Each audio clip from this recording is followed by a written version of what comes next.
चलिए बुलेटिन में बढ़ते हैं आगे। बड़ी खबर आपको बता दें, डिप्टी सीएम ब्रजेश पाठक ने समाजवादी पार्टी पर निशाना साधा है। एसपी सरकार में सिर्फ घोटाले हुए हैं, ऐसा ब्रजेश पाठक का कहना है। तो पहले भर्तियों में घोटाले होते थे, समाजवादी पेंशन में भी घोटाला हुआ है, पशुपालन विभाग में घोटाला हुआ, 2000 करोड़ के एम्बुलेंस घोटाले की भी बात ब्रजेश पाठक ने कही है। तो योगी सरकार में कानून का राज है, ऐसा ब्रजेश पाठक का कहना है। तो पहले भर्तियों में घोटाले हुआ करते थे, ऐसा उप मुख्यमंत्री ब्रजेश पाठक का कहना है। समाजवादी पेंशन में भी घोटाला हुआ है। अपने उद्भव काल से ही भ्रष्टाचार में एकदम आकंठ डूबा रहा है। भ्रष्टाचार के दलदल में समाजवादी पार्टी की सारी सरकारें आकंठ डूबी रही हैं। अगर प्रमुख घोटालों पर हम नजर डालें, गोमती रिवर फ्रंट घोटाला किसी से छुपा नहीं है, जिसकी इंक्वायरी सीबीआई द्वारा की जा रही है। इसी प्रकार जेपीएनआईसी घोटाला, जीपीएनआईसी घोटाले में तो जो हमारी स्थानीय लेखा परीक्षा है, जो उत्तर प्रदेश की एजेंसी जो जांच करती है, उसमें भी कदाचार पाया था। इसके अलावा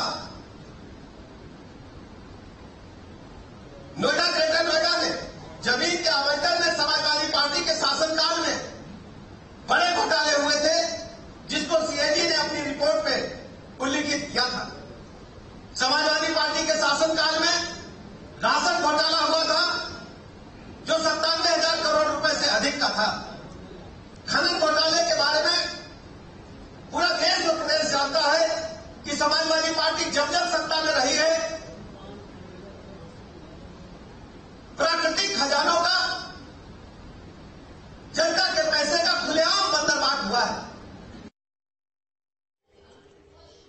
तो समाजवादी पेंशन में घोटाला हुआ, पशुपालन विभाग में घोटाला हुआ और पहले भर्तियों में घोटाले हुआ करते थे, ऐसा उप मुख्यमंत्री ब्रजेश पाठक ने कहा और समाजवादी पार्टी पर हमला बोला है। तो समाजवादी पेंशन अखिलेश यादव के द्वारा शुरू की गई थी, जिसमें घोटाले की बात ब्रजेश पाठक ने कही है। और वर्तमान सरकार यानी कि योगी सरकार में कानून का राज है।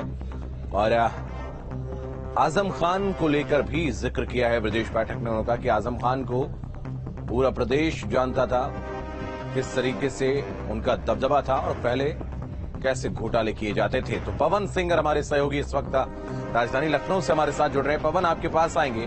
ब्रजेश पाठक ने समाजवादी पार्टी पर हमला बोला है, उस दौरान की सरकार पर हमला बोला है। पशुपालन विभाग हो चाहे समाजवादी पेंशन हो, तमाम जो योजनाएं चलाई गई थी समाजवादी पार्टी की सरकार के दौरान, उनमें घोटाले हुए हैं, ऐसा ब्रजेश पाठक ने कहा है।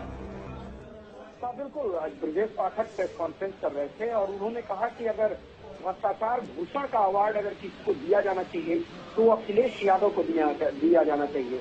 योगी सरकार की तारीफ करते हुए कहा कि भ्रष्टाचारियों, कदाचारियों पे कार्रवाई कर रही है योगी सरकार और प्रदेश की जनता का विश्वास भारतीय जनता पार्टी के साथ है।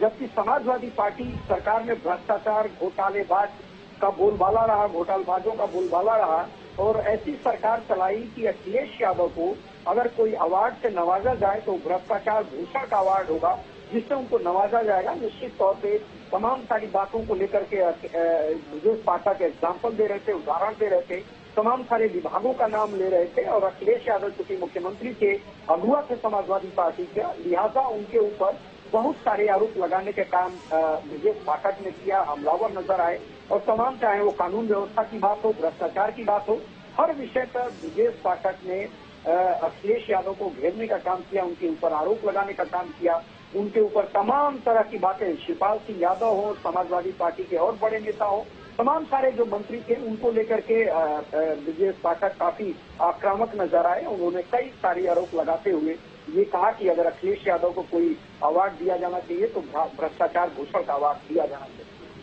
बिल्कुल, तो पहले भर्तियों में घोटाले हुआ करते थे, ऐसा ब्रजेश पाठक ने कहा और तमाम आरोप लगाए हैं। अगर हम देखें पवन, तो भारतीय जनता पार्टी लोकसभा चुनाव से पहले की जो तैयारियां हैं उस पिच पर अब फुल फॉर्म में बैटिंग करती हुई नजर आ रही है। चुनाव से ठीक पहले कोई सामने अभी नजर नहीं आ रहा है बीजेपी के अलावा। बिल्कुल, आपने सही कहा और भारतीय जनता पार्टी इस बात को अपने आप को मानती है कि जो है कि वो हर वक्त चुनावी मूड में रहती है। कोई भी चुनाव हो उसको सीरियस लेती है चाहे वो नगर निकाय चुनाव हो, 2024 लोकसभा चुनाव हो या किसी भी तरीके का चुनाव, उसमें भारतीय जनता पार्टी के बड़े से बड़े नेता उसमें भाग लेते हैं, शामिल होते हैं, चुनाव के रणनीति तय करते हैं, उस पर चुनाव लड़ते हैं।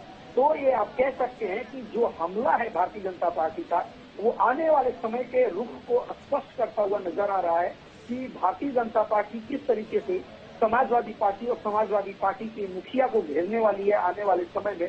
क्योंकि अगर उत्तर प्रदेश में इस वक्त देखा जाए कि भारतीय जनता पार्टी के सामने कोई पार्टी अगर है चुनाव लड़ती हुई नजर आ रही है तो समाजवादी पार्टी है। क्योंकि बाकी पार्टियों को देखा जाए तो वो अपने अलग पिच पे खेलते हैं और अपने तरीके से राजनीति करते हैं। खासतौर से कांग्रेस की अगर बात करेंगे तो अस्तित्व की लड़ाई उत्तर प्रदेश में लड़ती हुई नजर आ रही है और ये कई दशकों से ऐसा देखने को मिल रहा है कि उसमें उसकी स्थिति में सुधार नहीं हो रहा। चाहे वो प्रियंका गांधी उत्तर प्रदेश में आने का काम करें या राहुल गांधी या उनके बड़े नेता उत्तर प्रदेश में आने का काम करें, अगर वास्तव में कोई पार्टी लड़ती हुई नजर आ रही है तो वो समाजवादी पार्टी है। और लिहाजा भारतीय जनता पार्टी इस बात को जानती है कि अखिलेश यादव और अखिलेश यादव के चाचा शिवपाल सिंह यादव सहित जो भी पार्टी के लोग हैं, अगर इस तरीके का अगर आरोप लगा रहे हैं सत्ता पे तो उसका माकूल जवाब उनको देना है और वही करते हुए नजर आ रहे हैं डिप्टी सीएम ब्रजेश पाठक।